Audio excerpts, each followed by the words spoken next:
নমস্কার বন্ধুরা, গৌরীর কিচেনে সবাইকে স্বাগত।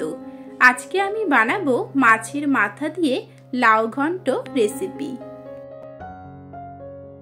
আজকের এই রান্নাটা সবথেকে পুরনো পদ্ধতিতে করব।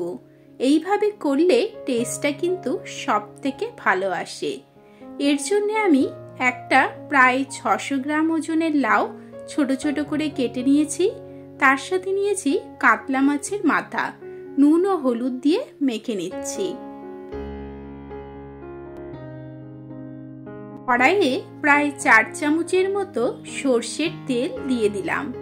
আজকের এই রান্নাটা অবশ্যই সর্ষের তেলে করবেন, তাহলে টেস্টটা ভালো আসে। তেল ভালোভাবে গরম হয়ে যাবার পরেই মাথার পিসগুলো একে একে ছেড়ে দিচ্ছি। এখানে গ্যাসের ফ্লেমটা সবসময় মিডিয়ামে রাখবেন এবং মাথাগুলোকে এপাশ ওপাশ নেড়ে বেশ লাল লাল করে ভেজে নিতে হবে, যাতে কোনো রকম কাঁচা গন্ধটা না থাকে। খুব ভালোভাবে যাতে ভাজা হয় সেদিকে খেয়াল রাখতে হবে। দেখুন, ঠিক এইরকম লাল লাল করে ভাজা হয়ে এলেই নামিয়ে নেব।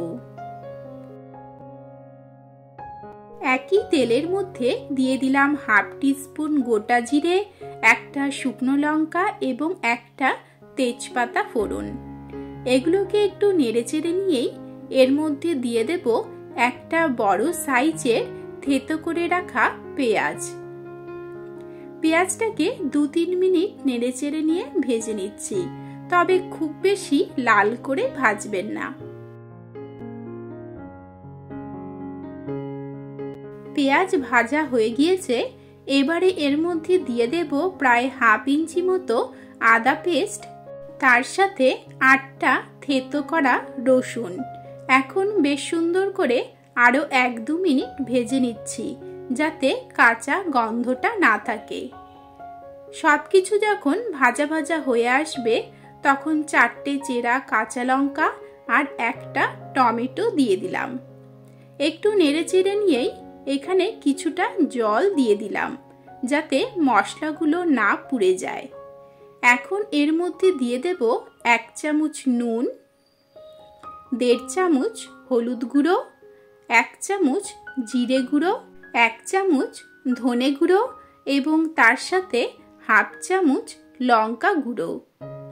এখানে কিন্তু ঝালটা অবশ্যই নিজেদের স্বাদ অনুযায়ী দেবেন।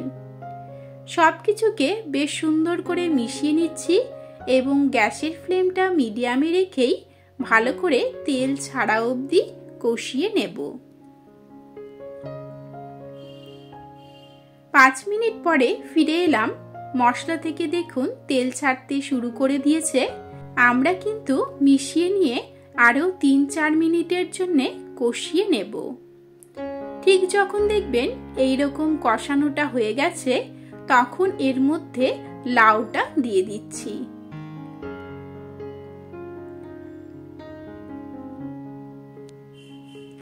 আমাদের নুন আর হলুদ আগে থেকেই মশলার মধ্যে দেওয়া আছে, তাই এই সময় আর দিলাম না।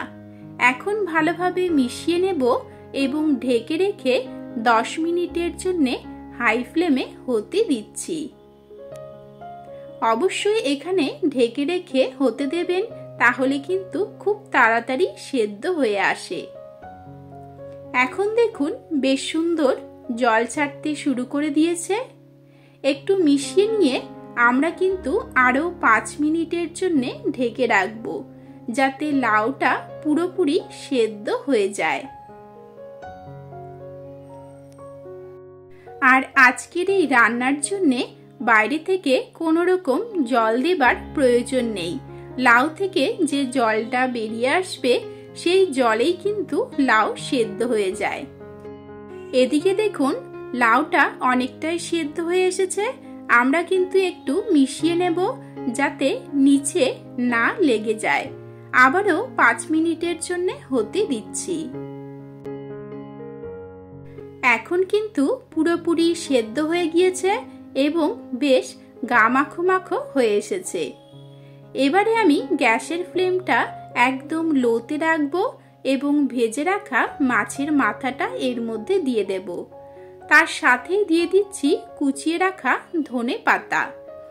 এখন বেশ সুন্দর করে মিশিয়ে নিচ্ছি এবং আরও 3-4 মিনিটের জন্য একসাথে কষিয়ে নেব। এখন কিন্তু আর ঢাকা দেবার কোনো প্রয়োজন নেই, তাহলে কিন্তু নিচে লেগে যেতে পারে। এবারে আমরা আরও 2-3 মিনিটের জন্য হতে দিচ্ছি। যখন দেখবেন মাছের মাথার সাথে লাউটা বেশ সুন্দর মাখো মাখো হয়ে একদম রসা রসা হয়ে এসেছে, তখন কিন্তু নুনটা চেক করে নিয়ে স্বাদ অনুযায়ী নুনটা দিয়ে দিতে হবে। তার সাথেই দিয়ে দেব সামান্য পরিমাণে গরম মশলা গুঁড়ো। এবারে কিন্তু আর বেশি কিছু নয়, একটু নেড়েচেড়ে নিয়ে মিশিয়ে নেব, তাহলেই কিন্তু একদম কমপ্লিট হয়ে গেল মাছের মাথা দিয়ে লাউ ঘন্ট রেসিপি। গরম গরম ভাত হোক কিংবা রুটি, দুটোর সাথেই খেতে দুর্দান্ত রকমের ভালো হয়। তাহলে বন্ধুরা, কেমন লাগলো আজকের এই রেসিপি কমেন্টে অবশ্যই জানাবেন। ভালো লাগলে সাবস্ক্রাইব করে নেবেন, লাইক ও শেয়ার করবেন। আজকের মতো এখানেই শেষ করছি, দেখা হবে নেক্সট রেসিপি নিয়ে। নমস্কার।